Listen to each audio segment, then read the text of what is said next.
ఇక డీటెయిల్స్ చూస్తే భద్రాద్రి కొత్తగూడెం జిల్లా భద్రాద్రిలో వైభవంగా పుష్కర తీర్థ జలాల శోభయాత్ర జరిగింది.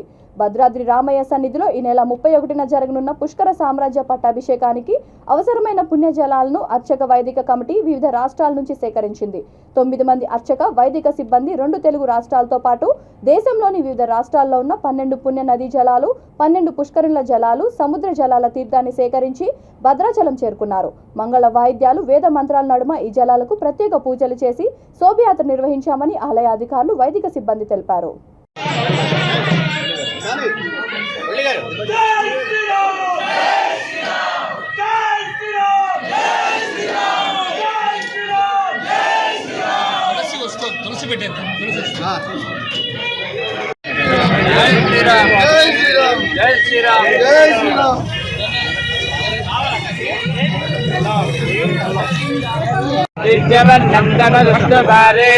सर्वाणि रूपाणि विशुद्धवीरः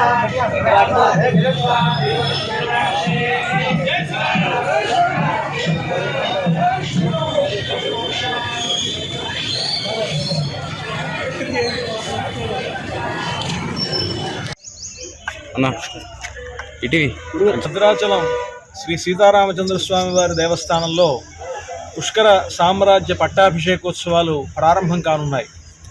ఈ నెల 22వ తేదీ నుండి అంటే ఉగాది నుండి ప్రారంభించి 5వ తారీఖు వరకు పక్షోత్సవంగా ఈ ఉత్సవాలు నిర్వహింపబడతాయి.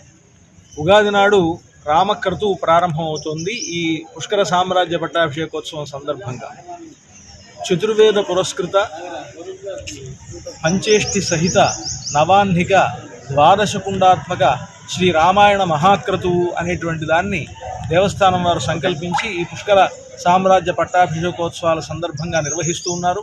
దానికి సంబంధించినటువంటి యాగశాల మొదలైనటువంటి కార్యక్రమాలను కూడా పూర్తయ్యాయి. అంతేకాకుండా ఈ సంవత్సరం స్వామివారికి 31వ తారీఖున ఈ సామ్రాజ్య పట్టాభిషేకోత్సవం నిర్వహించబడుతున్నది. 12 సంవత్సరాలకు ఒక మారుగా చేసేటువంటి ఈ పట్టాభిషేకోత్సవం కనుక దీనికి పుష్కర సామ్రాజ్య పట్టాభిషేకం అని పేరు. ఈ పుష్కర సామ్రాజ్య పట్టాభిషేకోత్సవాలను పురస్కరించుకొని ఆ దేశంలో ఉండేటువంటి నలుమూలలా ఉండేటువంటి 12 పుణ్య నదులు, 12 పుణ్య పుష్కరిణీ తీర్థాలు, అలాగే సముద్ర జలాలు, వీటితోటి స్వామివారికి పట్టాభిషేకం నిర్వహించాలి అని దేవస్థానం వారు సంకల్పించి దేశం నలుమూలలా ఉండేటువంటి ఆయా పుణ్యక్షేత్రాలకు ఒక్కొక్క దిక్కుకి ఒక్కొక్క ఇద్దరిని ఆ ఋత్విక్కులను పంపించడం జరిగింది. సాక్షాత్గా అర్చక స్వాములే ఈ దిక్కులకు వెళ్ళి ఆ తీర్థాలను సేకరించడం జరిగింది.